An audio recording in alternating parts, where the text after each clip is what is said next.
Hai sahabat kompeten Inata, welcome to Inata News YouTube channel, Inspiring Indifferent. Nah, saat ini kami sedang berada di Desa Panji, Kabupaten Buleleng, Bali. Tepatnya kami berada di Monumen Perjuangan Buanekerte. Ketika kalian mendengar kata Desa Panji ini, biasanya apa sih yang terbesit di pikiran kalian? Apakah sejarahnya, wisatanya, kulinernya, sawah atau perkebunannya, atau mungkin masyarakatnya? Ya, mungkin di antara kalian sudah tahu mengenai kelima hal itu, atau mungkin kalian sudah pernah berkunjung ke Desa Panji. Nah, selain itu, kalian sudah tahu belum mengenai UMKM di Desa Panji? Ternyata, di balik kelima hal yang tadi saya sebutkan, Desa Panji juga memiliki beragam UMKM yang dikelola oleh masyarakat desanya sendiri loh. Masing-masing UMKM ini memiliki produk yang berbeda-beda dan memiliki ciri khas tersendiri. Menarik banget bukan? Oke, kali ini kita akan mendatangi beberapa para pelaku UMKM itu sendiri yang ada di Desa Panji untuk mencari tahu bagaimana sih awal adanya ide untuk membuat produk-produk tersebut, hingga sampai bagaimana mereka mengelola keuangan usahanya agar terus berkelanjutan. Yuk langsung saja kita simak dalam segmen Inata Menyapa. Check it out.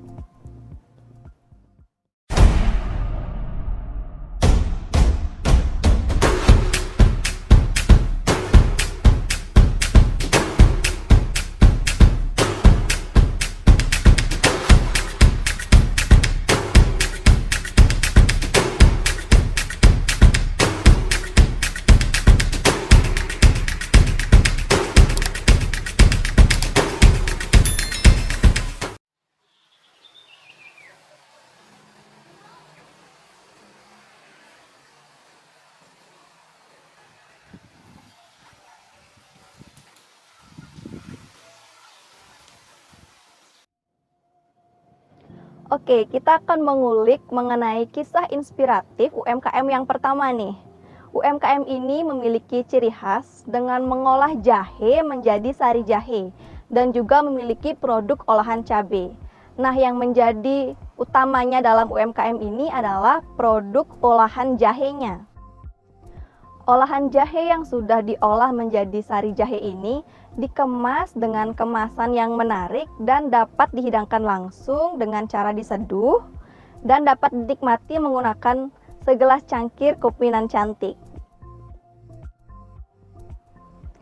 Konon olahan jahe ini dikenal sebagai obat tradisional yang dapat membantu meningkatkan daya tahan tubuh. Apakah hal tersebut benar?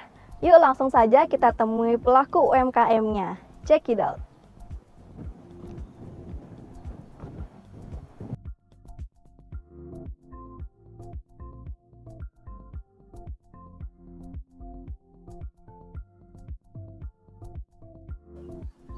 Hai sahabat kompeten Inata, hari ini saya sudah berada di tempat usaha UMKM yang pertama, yaitu Rumah Produksi Jahe Merah Panji Herbal. Pasti sahabat kompeten Inata sudah tidak sabar nih mendengar cerita inspiratif dari pelaku usaha UMKM ini. Maka dari itu yuk kita saksikan bersama bagaimana bincang-bincang kita hari ini bersama pemilik usahanya.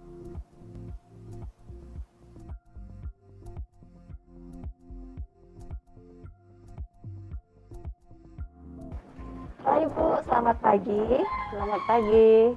Nggak, senang sekali nih saya Bu diberikan kesempatan untuk datang ke rumah produksi Ibu. Kami akan mengulik nih di balik suksesnya produk UMKM ini, yaitu ada jamu sari jahe merah dan beberapa produk lainnya. Boleh diceritakan Ibu bagaimana tentang bisnisnya?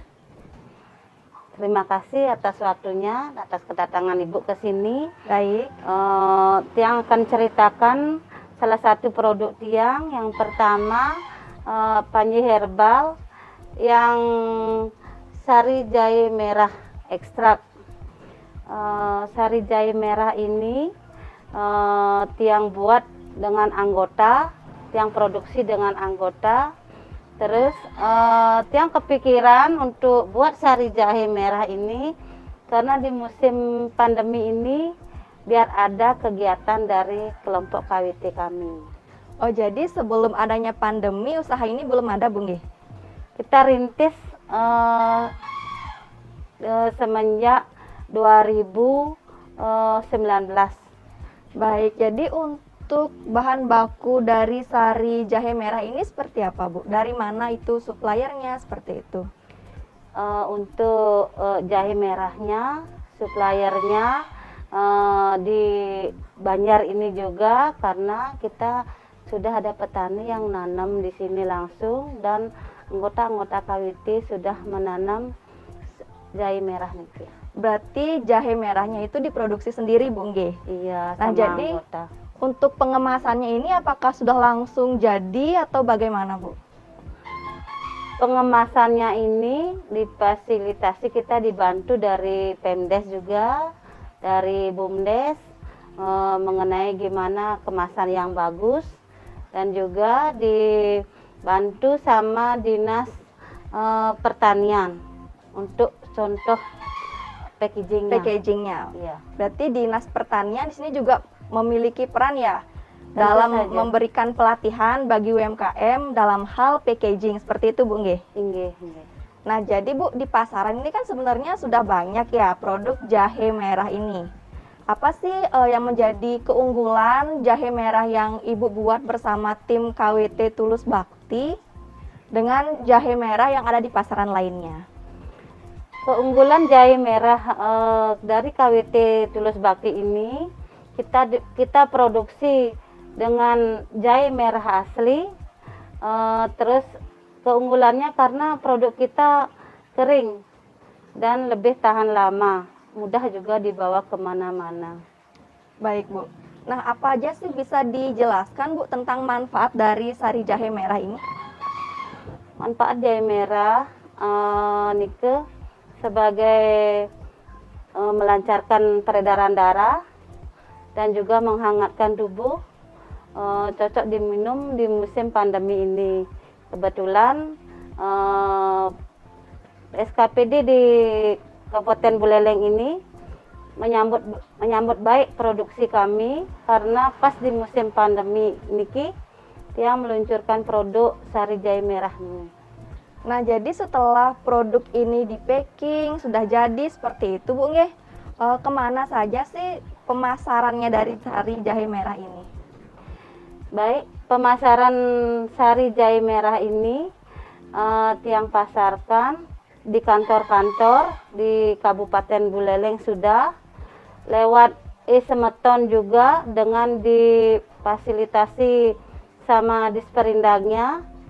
Terus tiang juga dapat kerjasama dengan Sampurna untuk pemasarannya. Oh, berarti sudah dipasarkan ke beberapa kantor-kantor di Kabupaten Buleleng. Iya, online. Bahkan sudah keluar kabupaten juga. Nah, keluar kabupaten itu sudah ke daerah mana saja nih, Bu? Ada ke Kelungkung, Denpasar, dan Negara.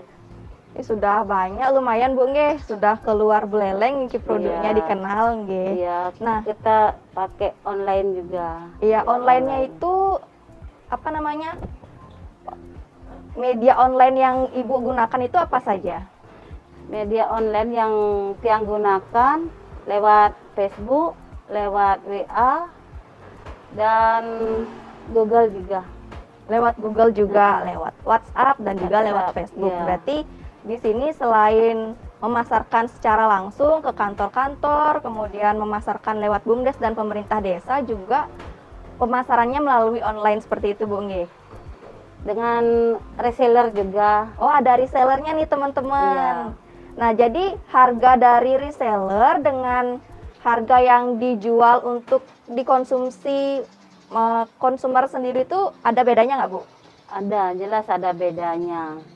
Kalau kita harga jual eceran itu 35.000 per kemasan. Kalau dengan reseller kita beli harga spesial lebih murah, biar dia juga dapat hasil keuntungannya. Kita beli, kita kasih 30.000 minimal pembelian 5 paket. Jadi minimal pembelian 5 paket, reseller itu akan mendapatkan harga lebih murah nih daripada pembelian eceran, yaitu harga reseller 30.000. Jadi 5 paket itu maksudnya 5 ini nggak Bu? Iya. 5 pack itu ya? Iya, Oke. Nah jadi Bu, produk ini kan sudah dipasarkan secara luas juga termasuk ya. Iya. Nah produk ini tuh dapat bertahan sampai saat ini itu kan tidak terlepas dari strategi pemasaran yang seperti udah tadi kita bahas gitu Bu. Nah untuk dalam bertahan dalam persaingan bisnis ini, selain memerlukan strategi pemasaran yang pas dan menarik, juga diperlukan modal yang kuat nih untuk mendukung aktivitas bisnis, terutama UMKM yang baru mulai, terutama di Bungi, pasti perlu modal, gini, bener nggak? Iya. Nah, jadi permodalan UKM saat ini telah banyak ditawarkan oleh berbagai lembaga pembiayaan, baik yang disediakan oleh lembaga perbankan maupun lembaga yang ada di desa masing-masing. Bagaimana sih permodalan dari usaha ini pada awal berdirinya sampai lancar nih terus sampai saat ini, dan apakah modal itu ada dari kantong pribadi atau murni dari pinjaman, Bu? Awalnya untuk modal untuk bikin produk ini kita disupport sama seorang ibu, dia dari luar negeri, dia tapi sudah menetap di sini. Dia tinggal di villa, namanya Ibu Mary, yang awalnya mensupport untuk memberi modal kepada kita sebesar 5 juta. Itulah yang kita kelola dengan dibantu sama Ibu Kepala Desa Panji untuk awalnya untuk coba-coba buat produk ini untuk mengawalinya. Berarti modal awalnya itu dari Ibu Mary, Ya. dan juga dibantu oleh Ibu Mekelnya. Ibu Mekel Desa Panji. Ya. Nah, untuk pengelolaan dananya dalam mengelola usaha ini seperti apa, Bu? Itu dah awalnya kan itu modal itu dipakai, kita beli jahe merah, kita beli packagingnya, beli peralatan juga. Nanti untuk pertanggungjawaban kita ada pertemuan setiap bulan, berapa keuntungannya, disitulah dikoordinasikan sama kelompok. Kita selalu terbuka karena setiap bulan kita selalu ada pertemuan. Nah, pertemuan itu dengan pihak mana saja yang setiap bulan?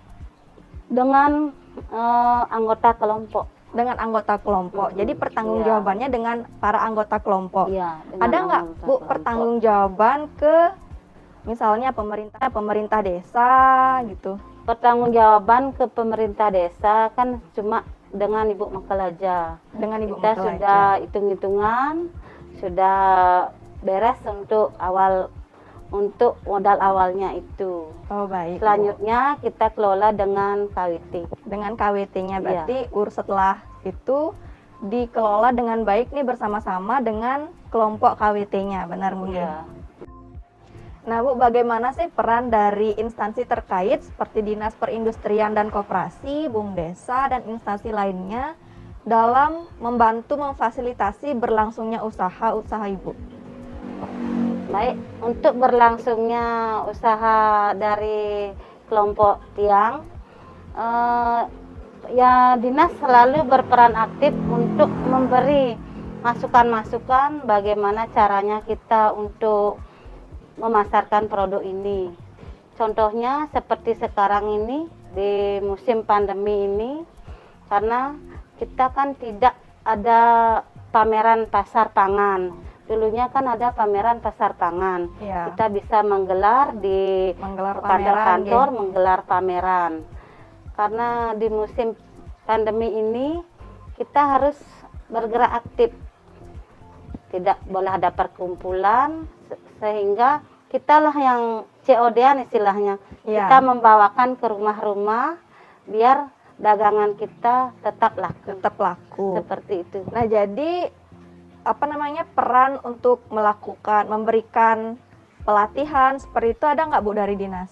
Ada pelatihan dari dinas Perindakop kita ada pelatihan di hotel, bagaimana caranya pengemasan yang bagus, penyimpanan, terus dari produksi kita selalu di quality control lah istilahnya, kita biar produk tetap bagus dan tidak rasanya tetap tidak beda dengan takaran, kita harus tetap kualitas harus tetap terjamin.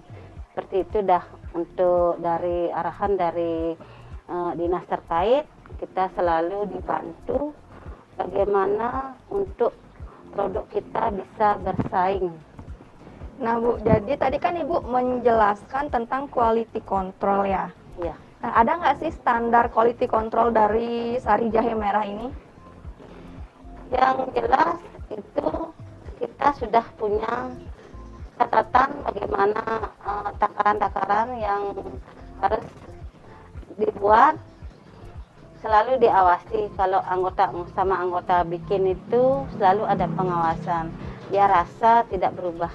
Iya, jadi proses produksinya itu setiap berapa hari nih Bu? Dalam sebulan? Kita produksi 1 minggu 2 kali. 1 minggu 2 kali itu Iya. menghasilkan berapa packaging Bu? Menghasilkan sekitar 50 packaging dah. Setiap produksi 50, Setiap produksi ya. 50 pack ya Bu ya? Iya. Nah dalam bisnis ini Bu, biasanya kan terjadi pasang surut dalam berbisnis ya Bu ya, yang merupakan hal lumrah yang dihadapi oleh para pebisnis. Banyak hal-hal di luar prediksi kita yang dapat mempengaruhi aktivitas bisnis. Salah satunya nih, bertahan dalam kondisi pandemi COVID-19 seperti ini. Apa aja sih Bu selama ini kendala yang Ibu hadapi seperti itu? Ya, kalau membicarakan masalah kendala, terus terang untuk produksi khususnya jahe merah ini, kami belum merasakan ada kendala yang begitu berarti, karena produk kita juga sangat diterima Di masyarakat? di masyarakat.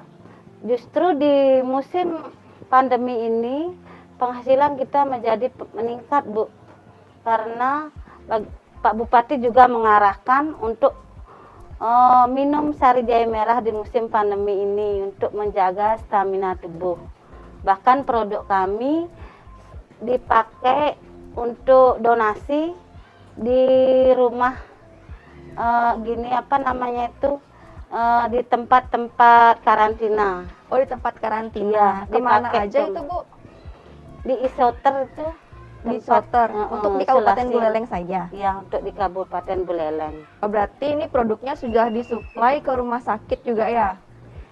Di rumah sakit sih belum, untuk di tempat-tempat karantina sudah. Oh, khusus di apa namanya tempat karantina. Iya. Seperti itu di Kabupaten Buleleng aja berarti Iya, Bu ya? iya, iya. Nah, jadi dalam mengelola bisnis ini kan tidak cuma berkaitan dengan bagaimana proses produksi dan strateginya, tapi juga bagaimana tentang Ibu mengelola keuangan usaha Ibu agar, karena kan kalau misalnya dalam pengelolaan keuangan tidak baik, tentu usaha kan tidak bisa berjalan dengan lancar, Iya, Bu nggih. iya. Nah, bagaimana sih pengelolaan keuangan Ibu? Apakah ada catatan untuk pembelian, penjualan, dan proses produksinya?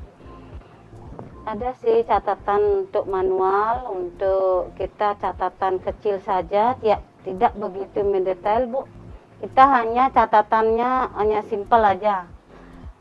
Bahan pokok sama pengeluaran packaging, sama untuk prosesnya. Nanti setelah itu kelihatan untungnya.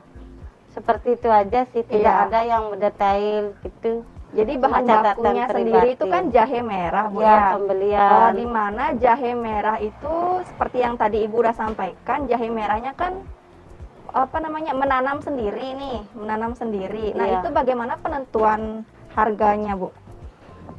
Penentuan biayanya. Penentuan biayanya nih kan harga jahe kan juga ada kisar naik turun harga jahe. Kita beli jahe di anggota sesuai pasaran Bu. Berapa pasarannya segitu yang beli di anggota sama anggota. Itu kita proses sama-sama. Berarti anggota yang menanam Ibu membeli lagi jahe Iya. merahnya ke anggota gitu ya, biar Iya. sama-sama jalan nih Iya, bisnisnya seperti itu. Iya. Nah, itu kan tadi tentang bagaimana penentuan harga produknya. Penentuan harga produk kita dibantu sama, kebetulan ada siswa Undiksa sama dosen Undiksa yang ke sini untuk membantu masalah penentuan harga jahe ini biar tetap stabil, walaupun jahe meningkat biar harganya tidak berubah. Kita ambil harga jahe standar. Dari itulah yang diajari bagaimana untuk menentukan harga. Oh, berarti ada peran juga dari mahasiswa, Bu, nggih? Iya, dari mahasiswa ya, yaitu dari Undiksa. Undiksa. Oke. Nah, kalau boleh tahu nih, Bu, berapa sih rata-rata omset yang diperoleh dalam 1 bulan? Omset yang diperoleh dalam 1 bulan dipotong bahan baku sama packaging sekitar 2 jutaan. 2 juta per bulan. Nah, Iya. keuntungan itu apakah digunakan untuk putar modal usahanya Iya, lagi? seperti itu dah, dipakai modal usaha lagi karena kita kan di sini bukan jahe merah aja, dipakai beli yang lain juga. Pakai Seperti untuk itu. mengembangkan mengembangkan bisnis yang lain ya. Iya. Nah, baik Bu, sekian nih bincang-bincang kita hari ini. Terima kasih Bu sudah meluangkan waktunya untuk berbincang-bincang dengan kami Inata News. Sudah berbagi cerita tentang kisah inspiratifnya. Semoga masyarakat dan sahabat kompeten Inata yang menonton dapat mendapatkan manfaat dari bincang-bincang kita kali ini. Terima kasih Bu. Sama-sama, terima kasih juga.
Oke, tetap stay di channel ini ya. Jangan sampai pindah channel karena nanti cerita inspiratif yang kalian dapatkan setengah-setengah loh.